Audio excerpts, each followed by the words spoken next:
Hello दोस्तों, स्वागत है आपका आपके अपने चैनल में। और मैं सतीश आपका स्वागत करता हूं। चैनल का नाम है English grammar with Satish sir. और आज का टॉपिक है हमारा एक्टिव वॉइस से पैसिव वॉइस बनाना। यानी कि एक्टिव वॉइस से पैसिव वॉइस कैसे बनाएंगे, एक्टिव वॉइस पैसिव वॉइस होती क्या है ये जानेंगे। तो एक्टिव वॉइस, एक्टिव का मतलब होता है सक्रिय और पैसिव का मतलब होता है निष्क्रिय। और वॉइस में होती है बात या आवाज या वाच्य। तो एक्टिव वॉइस वो होती है जिसमें कर्ता, जो आपका सब्जेक्ट होता है, वो सक्रिय होता है, वो एक्टिव रहता है। और पैसिव वॉइस वो होती है जिसमें कर्ता जो होता है, जो सब्जेक्ट होता है, वो निष्क्रिय हो जाता है। अगर आम भाषा में कहूं तो एक्टिव वॉइस में कर्ता अपना कार्य खुद करता है और पैसिव वॉइस में कर्ता अपना कार्य खुद नहीं करता है। तो आज हम सीखेंगे कि एक्टिव वॉइस से पैसिव वॉइस कैसे बनाया जाए, कैसे बनाए एक्टिव वॉइस से पैसिव वॉइस। तो इसके नियम तो काफी हैं। तो शुरू के जो स्टार्टिंग के नियम है आज वे सीखेंगे हम।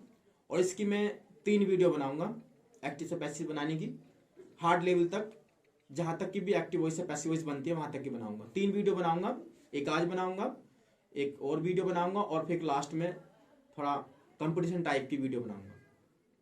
तो बेसिक लेवल आज सीख लेते हैं। तो सबसे पहले जब आप एक्टिव वॉइस से पैसिव वॉइस बनाएंगे, सबसे पहले क्या करेंगे, सबसे पहले जो आपका कर्म होगा वाक्य में, जो ऑब्जेक्ट होगा, ऑब्जेक्ट को सब्जेक्ट बनाएंगे। सबसे पहले हम कर्म को कर्ता बनाएंगे, ठीक है। दूसरे नंबर पर क्या करेंगे, दूसरे नंबर पर हम अगले टेंस की सहायक क्रिया का प्रयोग करेंगे, अगले टेंस की हेल्पिंग वर्ब का यूज करेंगे। अब अगले टेंस की सहायक क्रिया का यूज करने का मतलब क्या है। मान लीजिए आपका वाक्य प्रेजेंट इंडेफिनिट का है और हमें उसकी पैसिव वॉइस बनानी है। तो पैसिव वॉइस बनाते समय हम सहायक क्रिया जो यूज करेंगे वो प्रेजेंट कंटिन्यूअस की करेंगे। वाक्य अगर आपका प्रेजेंट परफेक्ट का है तो सहायक क्रिया पैसिव वॉइस बनाते समय हम प्रेजेंट परफेक्ट कंटिन्यूअस की लगाएंगे। तो ये दूसरा नियम यही है आपका कि सहायक क्रिया हम अगले टेंस की लगाएंगे, ठीक है। और तीसरा नियम है, हमेशा अगर हम पैसिव वॉइस बना रहे हैं तो हमेशा मुख्य क्रिया की थर्ड फॉर्म का प्रयोग करते हैं, मेन वर्ब की थर्ड फॉर्म का प्रयोग करते हैं। और चौथा नियम, कर्ता को कर्म बनाकर, जो आपका सब्जेक्ट है उसको ऑब्जेक्ट में चेंज कर कर्ता को कर्म बनाकर वाक्य के अंत में, लास्ट में बाई से जोड़ देते हैं, ठीक है। अब यहां पे कौन सा कर्ता कर्म बन सकता है ये मैं आपसे बता दूं। जो प्रोनाउन होते हैं जैसे आई, बी, यू, दे, ही, सी, इन सब का कर्म बन सकता है और कर्म से कर्ता बन सकता है, ठीक है। और कुछ नोट लिखे हैं मैंने इसमें, जैसे वाक्य जिस रूप में होता है पैसिव वॉइस उसी रूप में बनेगी। इसका मतलब यह है, अगर वाक्य आपका सिंपल है तो पैसिव वॉइस भी सिंपल बनेगी, वाक्य आपका निगेटिव है तो पैसिव वॉइस भी निगेटिव बनेगी, और अगर वाक्य आपका इंट्रोगेटिव है या इंपरेटिव है तो पैसिव वॉइस भी अफर्मेटिव या इंट्रोगेटिव बनेगी, ठीक है ना। नेक्स्ट कुछ बात और है, प्रेजेंट कंटिन्यूअस और पास्ट कंटिन्यूअस में अगले टेंस की सहायक क्रिया नहीं आती। अगर वाक्य प्रेजेंट कंटिन्यूअस में या पास्ट कंटिन्यूअस में है तो प्रेजेंट कंटिन्यूअस पास्ट कंटिन्यूअस में की पैसिव वॉइस बनाते समय हम अगले टेंस की सहायक क्रिया का प्रयोग नहीं करेंगे। और सहायक क्रिया के बाद हम बीइंग लगाएंगे, जो सहायक क्रिया होगी उसके बाद हम बीइंग का प्रयोग करेंगे। बीइंग क्यों लगाएंगे, मेन वर्ब में से आईएनजी को हटाने के लिए हम बीइंग का प्रयोग करेंगे, ठीक है। उसके बाद अगला नोट है आपका, पैसिव वॉइस बनाते समय हु, जो हु होता है, मीन्स कौन होता है, हु को बाय हुम में बदल देते हैं, हु को बाय हुम में बदल देते हैं। क्यों बदलते हैं हु को बाय हुम में, बता देता हूं आपसे। क्योंकि जिस सेंटेंस में हम हु का यूज करते हैं उस सेंटेंस में सब्जेक्ट नहीं होता, कर्ता नहीं होता, इसलिए हु को बाय हुम में बदला जाता है। नेक्स्ट नोट है आपका, पैसिव वॉइस बनाते समय अगर कोई वाक्य मॉडल वर्ब वाला है, मॉडल वर्ब आप जानते होंगे, can, could, may, must, might, ये सब मॉडल वर्ब होती है। अगर किसी वाक्य में मॉडल वर्ब आ जाता है और हमें उसकी पैसिव वॉइस बनानी है तो बस पैसिव वॉइस बनाते समय हम उस मॉडल वर्ब के साथ बी और जोड़ देंगे, ठीक है ना। फिर से सुन लीजिए, ये बेसिक नियम है, इसके अलावा भी और नियम है, वो मैं नेक्स्ट वीडियो में बताऊंगा। पहले इन नियमों पे आधारित एग्जाम्पल समझेंगे, ठीक है, और सही से समझेंगे। दूसरी बात ये कि हर एक टेंस की पैसिव वॉइस नहीं बनती, हर एक टेंस की पैसिव वॉइस नहीं बनती है। तीनों टेंस के परफेक्ट कंटिन्यूअस की और फ्यूचर के कंटिन्यूस की भी पैसिव वॉइस नहीं बनती। 4 प्रकार के जो भाग है इनकी पैसिव वॉइस नहीं बनती। ठीक है, तो चलिए इनके एग्जाम्पल देख लेते हैं। चलिए तो कुछ एग्जाम्पल देख लेते हैं। ये जो मैंने एग्जाम्पल लिखे हैं इनमें सब में क्या है, जो हमने अभी रूल्स बताए आपको वो बिल्कुल फिट होंगे, और जैसे मैंने आपको रूल्स बताए उसी के हिसाब से सारे सेंटेंस की पैसिव वॉइस बन जाएगी। पहला सेंटेंस हमारा, Ram writes a letter, Ram पत्र लिखता है। तो यहाँ पे जो हमारा इस सेंटेंस में सब्जेक्ट है वो राम है और जो ऑब्जेक्ट है वो ए लेटर है। तो हमारा जो पहला नियम है वो क्या कहता है कि सबसे पहले हमें क्या करना है, कर्म को कर्ता बनाना है, जो ऑब्जेक्ट है उसको सब्जेक्ट बनाना है। तो हम ए लेटर ले लेंगे पैसिव वॉइस बनाते समय, ए लेटर। दूसरा नियम है अगले टेंस की सहायक क्रिया लगानी है, यानी कि अगले टेंस की हमें हेल्पिंग वर्ब यूज करनी है। टेंस प्रेजेंट इंडेफिनिट है तो सहायक क्रिया आएगी प्रेजेंट कंटिन्यूअस की, और प्रेजेंट कंटिन्यूअस में ए लेटर के साथ क्या आएगा, इज, क्योंकि लेटर एक वचन है। अब तीसरे नंबर पे क्या होता है, मुख्य क्रिया की थर्ड फॉर्म, मेन वर्ब की थर्ड फॉर्म। मुख्य क्रिया राइट, तो राइट थर्ड फॉर्म क्या होगी, return, right third form return. और चौथे नंबर पर कर्ता को कर्म बनाकर कैसे जोड़ देंगे, बाई से, तो बाई राम, राम का राम बनेगा, राम का ऑब्जेक्ट नहीं बनाएंगे। ठीक है, मैंने आपको बताया था ऑब्जेक्ट किनका बनाया, केवल आई, बी, यू, दे, ही, सी जो प्रोनाउन है उन्हीं का ऑब्जेक्ट बन सकता है। तो a letter is written by Ram.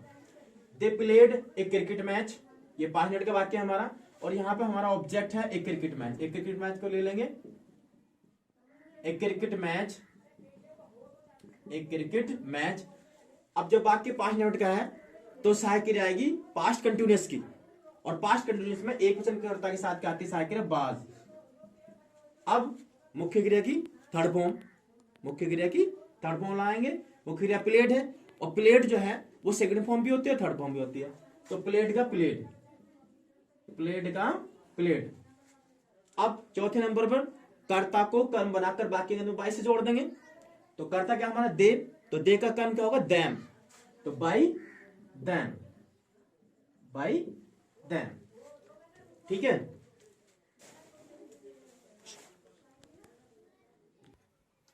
Next sentence हमारा, सी इज सिंगिंग ए सॉन्ग, ये प्रेजेंट कंटिन्यूअस का है।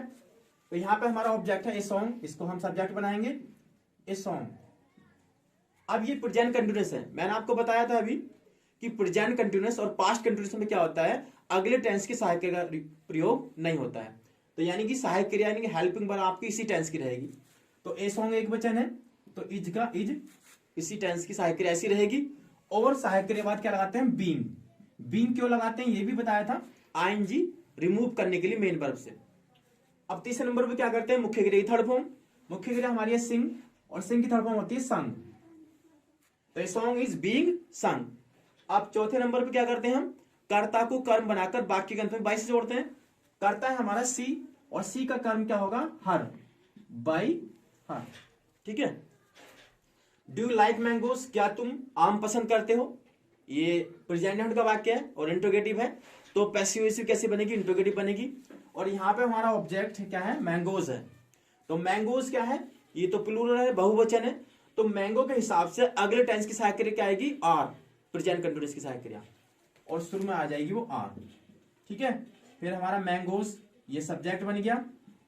मैंने आपको बताया था कि पैसिव वॉइस जैसा वाक्य होता है उस हिसाब से बनेगी। इंट्रोगेटिव है तो पैसिव वॉइस भी इंट्रोगेटिव बनेगी, जैसे सहायक क्रिया यहाँ पे शुरू में थी ऐसी सहायक क्रिया पैसिव वॉइस में भी शुरू में लगेगी।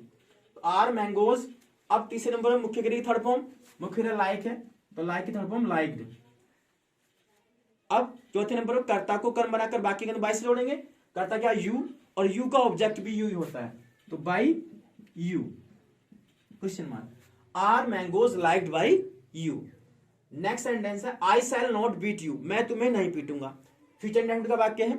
यहाँ पे हमारा ऑब्जेक्ट है यू, तो यू को सब्जेक्ट बनाएंगे, और यू का सब्जेक्ट यू ही होता है।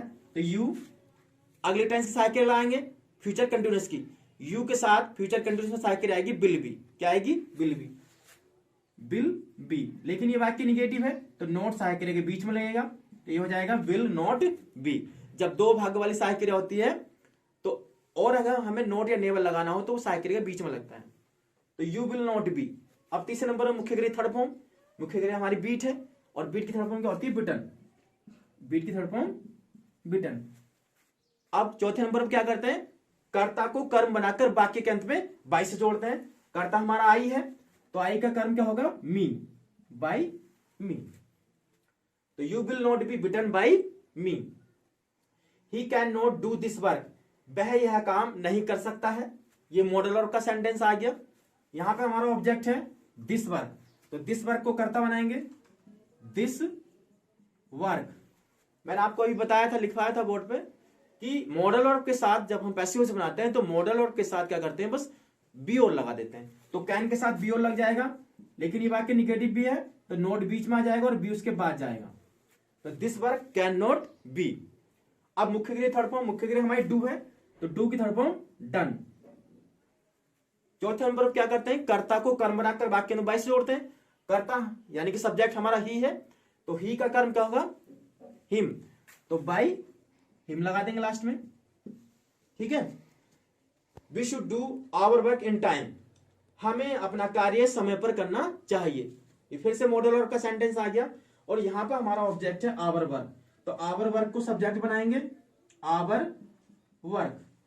अब इस मॉडल वर्ब के साथ बी और लगा देंगे, should, should be, our work should be. अब तीसरे नंबर में मुख्य क्रिया थर्ड फॉर्म, मेन वर्ब है हमारी डू, तो डू की थर्ड फॉर्म क्या होगी, डन। अब चौथे नंबर में क्या करते हैं, कर्ता को कर्म बनाकर वाक्य के अंत में बाई से जोड़ते हैं। तो वाक्य का अंत करने से पहले, वाक्य का लास्ट करने से पहले अभी एक्स्ट्रा वर्ड लगा देंगे, इन टाइम, इन टाइम। उसके बाद बी का ऑब्जेक्ट बनाएंगे और बाई से जोड़ देंगे। बी का ऑब्जेक्ट होता है अस, तो by us, by us.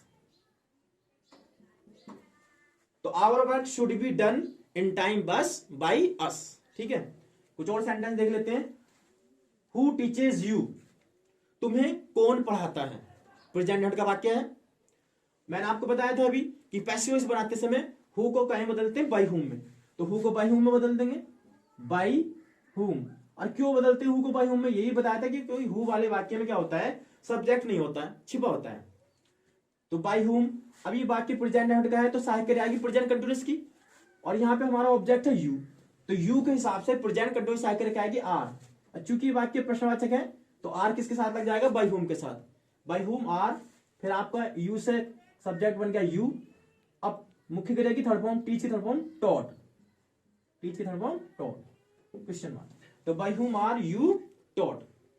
Where had she put my pen, उसने मेरा पेन कहां रखा था, या वह मेरा पेन कहां रख चुकी थी। ये पास्ट परफेक्ट का वाक्य है, तो सहायक क्रिया यहां पे यूज होगी पास्ट परफेक्ट कंटीन्यूअस की।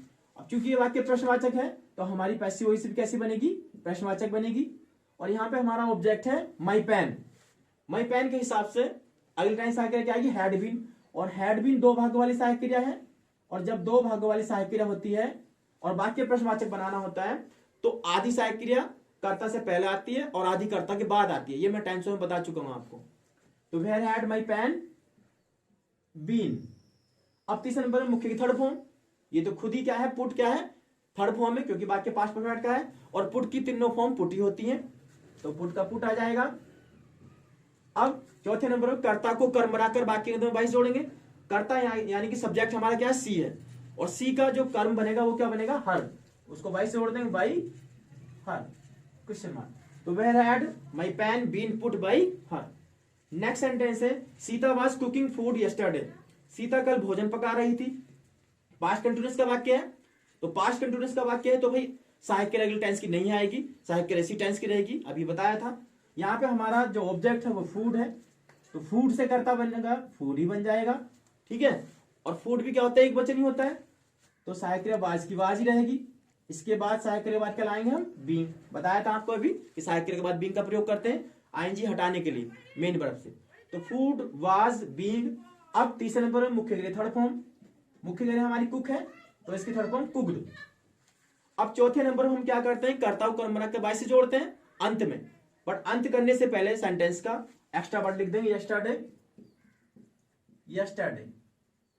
इसके बाद बाई से सीता को जोड़ देंगे, सीता का हम ऑब्जेक्ट नहीं बनाएंगे, बाई सीता, बाई सीता। तो food was being cooked yesterday by Sita. I did not steal your pen, मैंने तुम्हारा पेन नहीं चुराया, 5 मिनट का वाक्य है।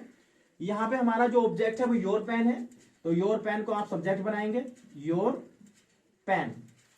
अब अगली टाइम सहायक क्रिया आएगी, जब वाक्य हमारा पास्ट इंडेफिनिट का है तो सहायक क्रिया आएगी पास्ट कंटिन्यूअस की, और पास्ट कंटिन्यूअस में एक वचन कर्ता के साथ सहायक क्रिया आती है वाज।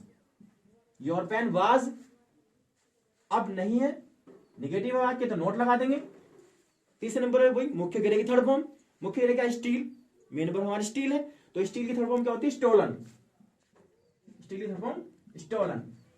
अब चौथे नंबर पर कर्ता को कर्म बनाकर वाक्य अंत में बाई से जोड़ेंगे। कर्ता हमारा यानी सब्जेक्ट हमारा क्या आई है, और आई का जो ऑब्जेक्ट बनेगा वो क्या होता है मी, तो बाई मी, तो your pen was not stolen by मी।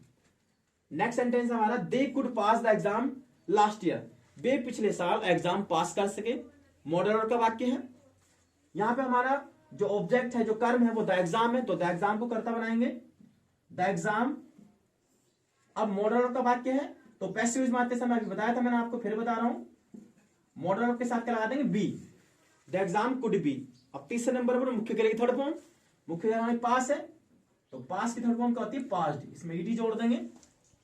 अब चौथे नंबर पर कर्ता को कर्म बनाकर वाक्य के अंत में बाई से जोड़ेंगे, लेकिन वाक्य का अंत करने से पहले एक्स्ट्रा वर्ड है हमारे पास, तो एक्स्ट्रा वर्ड को लिख देंगे लास्ट ईयर, लास्ट ईयर। अब आप कर्ता का कर्म बनाकर बाई से जोड़ेंगे, कर्ता हमारा दे है, सब्जेक्ट हमारा दे है, तो दे का ऑब्जेक्ट क्या बनेगा देम, तो by them, by them, full stop. तो the exam could be passed last year by them. तो ये थे आपके एग्जाम्पल जो मैंने अभी आपको रूल्स कराए थे। अभी आपकी एक्टिव से पैसिव वॉइस बनाने के जो नियम है वो सारे कंप्लीट नहीं हुए। मैंने बताया था आपको वीडियो की शुरुआत में कि इसकी 3 वीडियो बनाऊंगा मैं पैसिव वॉइस कंप्लीट करने के लिए। एक वीडियो बना चुका हूं, 2 और बनाऊंगा, तो 3 वीडियो में पूरी की पूरी पैसिव वॉइस एक्टिव से पैसिव बनाने के नियम सारे कंप्लीट हो जाएंगे। जो लोग क्लास के बच्चे हों या 9th 10th या फर्स्ट ईयर इंटर या कोई कंपटीशन करने वाला हो, उन सब के लिए जो है टॉपिक बहुत ही यूजफुल है। कंपटीशन में भी आता है और क्लास में तो आता ही है, 9th में हो या 10th में हो या 12th में हो, ठीक है ना। तो ये आपके एग्जाम्पल थे, उम्मीद करता हूं कि आपको समझ में आ गए होंगे। और अगर इसके बावजूद भी अगर आपको कोई बात समझ में नहीं आती तो आप मुझे मैसेज कर सकते हैं, कमेंट बॉक्स में जाके अपना कमेंट लिख सकते हैं। नेक्स्ट वीडियो में मैं कोशिश करूंगा कि आपकी प्रॉब्लम को सोल्व कर दूं। और एक बात, जो लोग इस वीडियो के माध्यम से आज पहली बार जुड़े हैं उनसे मैं यही कहना चाहूंगा कि इंग्लिश सीखने के लिए टेंसों का जानना, टेंसों की नॉलेज होना बहुत जरूरी है। टेंस में पिछली वीडियो में आपको बता चुका हूं, पढ़ा चुका हूं। जो नए लोग जुड़े हैं इस वीडियो के माध्यम से वो पिछली वीडियो को देखकर टेंस सीख सकते हैं। और अगर उन टेंसों में किसी को कोई प्रॉब्लम है तो मुझे कमेंट कर सकते हैं, ठीक है ना। तो भाई अगर वीडियो पसंद आया हो तो वीडियो को लाइक कीजिए और हमारे चैनल को सब्सक्राइब कीजिए। Thank you.